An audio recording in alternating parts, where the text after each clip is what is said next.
Hey, everybody. Welcome back to another episode of Tech Talk. I'm joined today with our dance teacher, Jenny Tomlin. Jenny, why don't you go ahead and take a little bit of time and tell us about yourself, how long you've been at Walnut, and how you got here. Okay, well, hello to everyone out there. This is my 22nd, I can't believe it, 22nd year here at Walnut, running the dance department. I started here and I was actually teaching aerobics for 3 classes way back when. And then I was able to convert those classes into dance classes, and I was coaching the dance team for 17 years. So did a lot of football games, basketball games, dance competitions, field shows for a long time.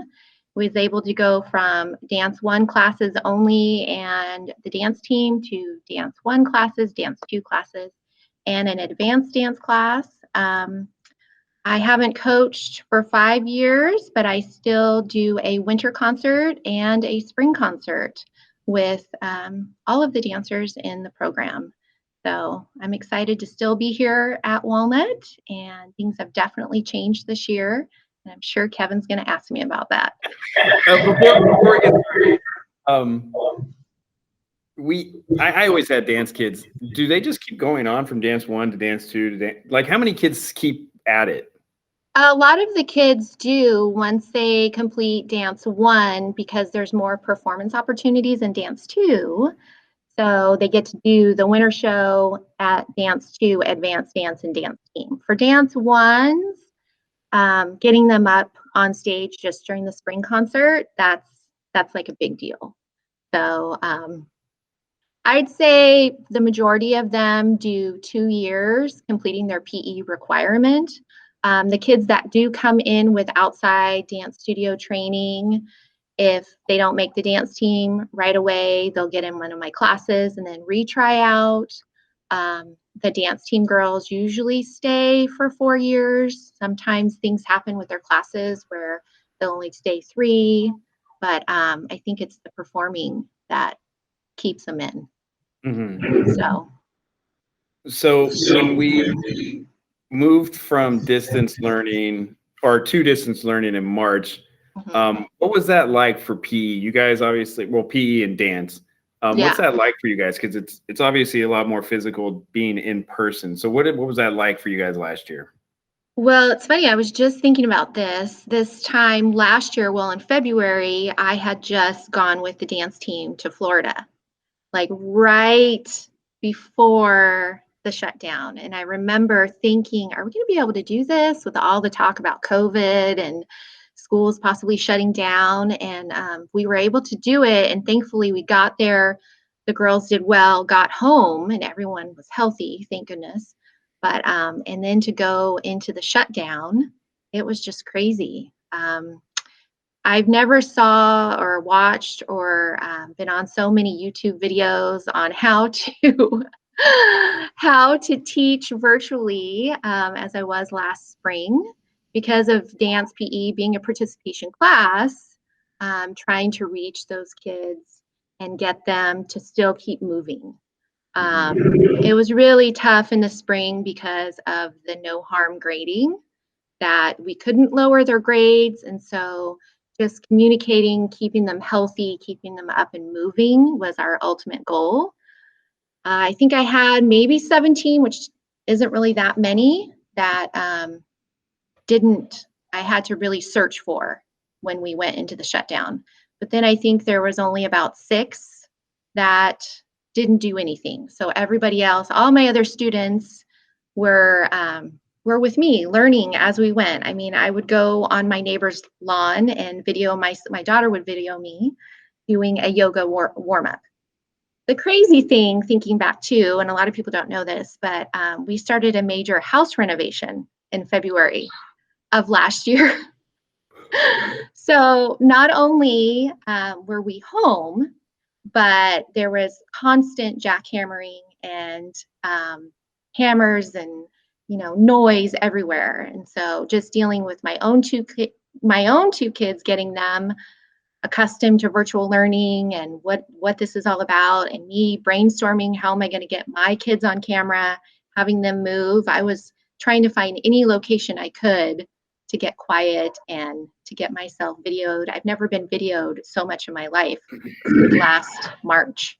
So it was crazy. But I think your question was, how are we doing now? I mean, we are doing awesome now. The things that we do now compared to what I did last spring is crazy. We did Flipgrid last spring, Google Classroom even. I was one that never used Google Classroom. We didn't have Google Classroom when I started teaching. It was all about me connecting with the kids and demonstrating and being here, watching them move. It was all hands-on. So Google Classroom. My daughter, who's in middle school, taught me Google Classroom, and then watching YouTube videos. So using that in the spring, got accustomed to that, and then Flipgrid. And then this year, I know myself and other PE teachers, we're using obviously Google Classroom. We're using Edpuzzle a lot. We're doing a lot with videoing the dancers or the PE students videoing themselves during certain workouts. So we've come a long way. So the PE department, you guys are a very tight-knit group. Awesome group. We're an awesome group. You guys are, and I'm trying to think if there's another department that's as tight as you guys are, and I don't think there is. But your dance, and I know you collaborate with the others. Are you able to still collaborate with everybody, even though you're doing dance and not like PE like everybody else? Can you talk about the collaboration process? We collaborated so much in the spring, just kind of, what are you guys doing? What are you using? I remember Mike James and I talking about Screencastify, how we can use that to send messages, demonstrate things. We're all, the Edpuzzle, the fall, we all go on to Edpuzzle and see, I mean, they're doing like how to swing a tennis racket or the rules to tennis.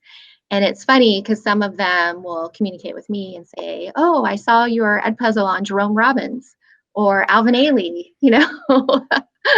But I'll share with them, this is a good yoga workout that I used, or they'll, you know, this is a great low impact cardio workout.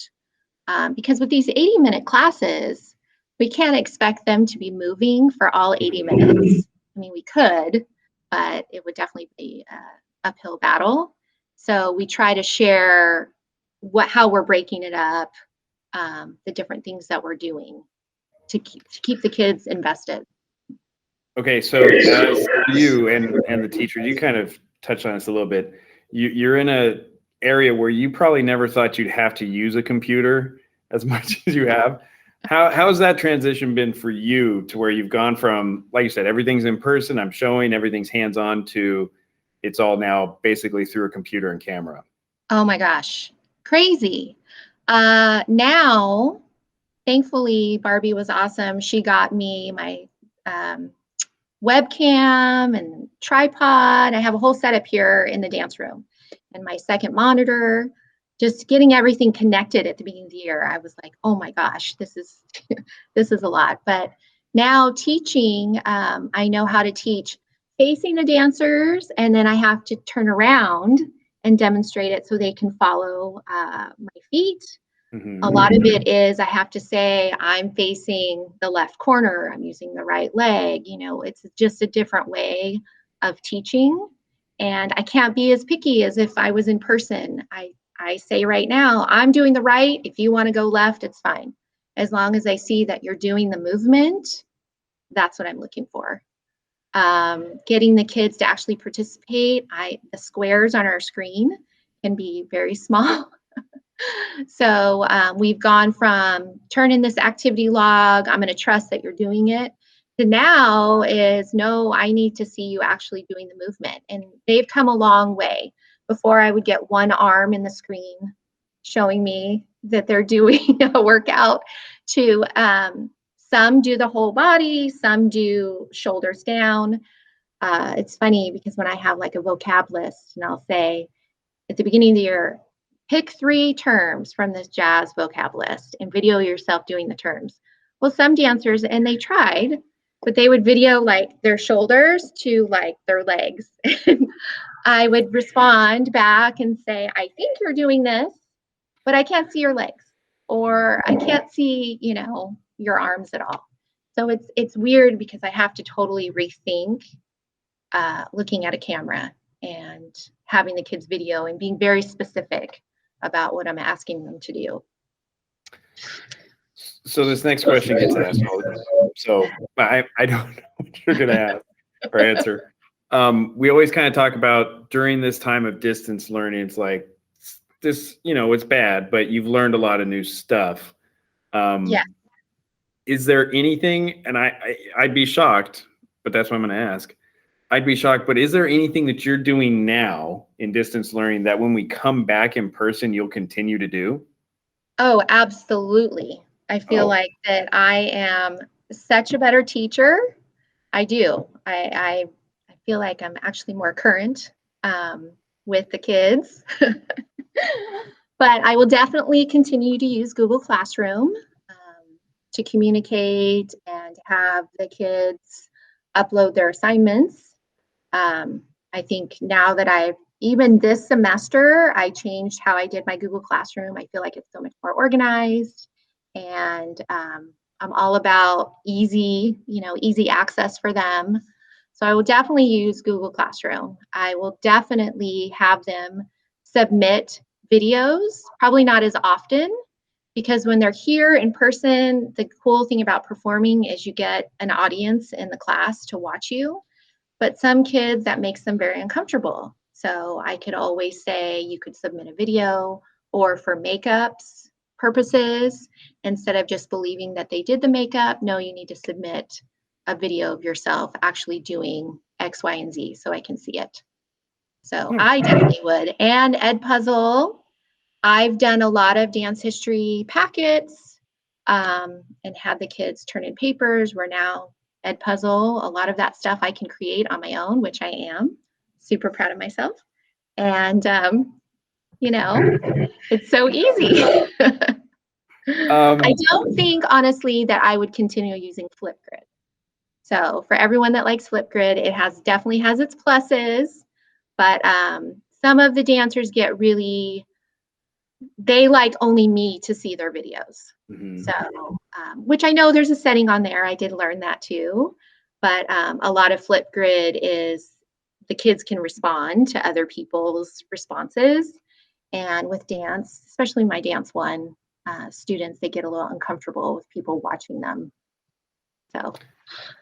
So you're obviously on campus unless you have a big dance studio in your house. Maybe that was the major construction. No, just no. There was no more room for me at my house with my husband in the office and the kids in their spaces now at home. And I want to show the kids what I expect. And the few times I've had to be at home, I have to squish way back into a corner for them to see my feet. And now when I'm in my amazing room and they can see me all, moving my legs, my arms, whatever, it's easier for them. And I can adjust the camera down to the yoga mat, that kind of thing. It's just easier. So you are on campus majority of the time. What's campus like now with nobody here? Quiet. Campus is quiet and lonely. It's kind of sad. I miss seeing the students, of course. I miss seeing them lined up outside my room. I miss walking to the office and seeing teachers, staff, saying hi. It's very different. It's kind of like a ghost town. Yeah. I'd say, deserted and sad. Deserted and sad. What are you looking forward to the most when we get back? I'm looking forward to the most seeing students and seeing them lined up again and seeing people on campus. I'm not going to miss tech issues that, and we've all just gotten used to it. Like my camera goes out and I say, oh, there goes my camera, just fix it, or the sound goes out. I'm not going to miss that, but I do feel like I'm a better teacher going through that. those kind of things. So I'm looking forward to seeing students, of course, having those performances again. I miss seeing the dancers on stage. I miss seeing just the energy on campus, I think. You know, music playing at lunch and just the action. Yeah. Okay, so your last question. See, it wasn't that bad. It's not bad. What was your favorite TV show growing up? Whether it's elementary, middle school, high school, college, what, like growing up, what was your go-to? Well, when I was young, I really liked Gilligan's Island, but but I'd say more like high school would be, of course, 90210. I loved 90210. Okay, so You have to ask me my favorite musical? You're like, no. I don't know music. I will say this. I do know 90210, and we could easily talk a half hour on 90210, but I found there's a website app, whatever, called Pluto TV. Yes. And it streams 90210 episodes all day. The older ones, not that remake one that was not. Yes, you got your Dylan McKay, your David Silver, you got them all day long. And it's brought me back, because I started watching that show when I was a junior in high school, like right as they were graduating from high school. And my wife and I will watch like 4 or 5 episodes, and I'll be up till like midnight watching these reruns. Who was your favorite character? Oh, I really liked Dylan McKay, of course. So. All right. Well, who was your favorite character? Who was your favorite character? I liked it when they made Brandon seem like a tough guy, because Brandon really wasn't a tough guy. So there's been 2 episodes I just saw this past week. I don't know if you remember, but do you remember after the fire, Kelly joined like a cult? Yes. Okay, so my favorite line is still when Brandon goes in to get her out. Some guy's like, "Professor, do you mind if I remove him?" And Brandon looks at the guy and he's like, "Sit down before you hurt yourself, Junior." And I'm like, "You're not a tough guy. You're Brandon Walsh." And there was another one, but you're quoting from them. That makes me laugh. That's so funny. It would probably shock people the most to know that I love that show. I wrote it out till the end, which I was disappointed towards the end, but I stuck with it. Because there were 2 guys, and this makes it even weirder. 2 of my friends in high school, like we would watch the show the night, and then we'd come in to class the next day, and we would just talk about 90210 the whole class. It's like, "Hey, did you see that part?" "Yeah, man." It's great. All right. Like Are you watching that Cobra Kai show? No, I'm not. I haven't tuned in. I do like me some Karate Kid. Not the new ones, but the old ones. Yeah. And I hear it's really good. The music is awesome. The music is really good. Oh, that's good. So, I saw the first because it was on YouTube Red, and I actually have a subscription to that somehow, and I just never watched it. But yeah, when it went to Netflix, now everybody's like, "Dude, you got to watch Cobra Kai." I'm like, I guess I should have watched it, because I do like that. Remember when we're never going to finish. When they were on How I Met Your Mother, did you see those episodes where they were on there? Yeah. No, I did not. Oh, okay. Well, yeah. So, and it's funny because Barney Stinson thinks that I'm just going to say his name. Was it Billy Zabka, whatever the bad guy is? I can't remember. Johnny. He always thinks that Johnny's the good guy in the movies. He sees it as, he didn't do anything wrong. It's a funny way of looking at it. But I could talk 90210 all day. Very cool. Yes, that was definitely my favorite. I'd say high school years. Mm-hmm. Yeah, everybody's was. All right. Well, thanks for coming on. I appreciate to see a point of view from a PE dance teacher. Thank you again. You're welcome. You're welcome. And Everybody else, thank you for joining in, and we'll see you next time. See ya. Bye.